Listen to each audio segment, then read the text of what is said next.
and welcome to the next step. Today's video will be taught by my friend Abby. Hi, today we're going to be learning how to replace your air filter. Your car's owner's manual should tell you how frequently you should change it, so let's get started. This is a really simple task. All you'll need is a new air filter and a vacuum. First, you'll want to open the hood of your car. Next, you'll want to locate the old air filter, and this will be easy as there's a long hose connecting it. Next, you'll want to remove the top by unhooking these clips.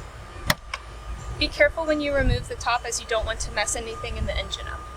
Now you'll want to remove the old air filter.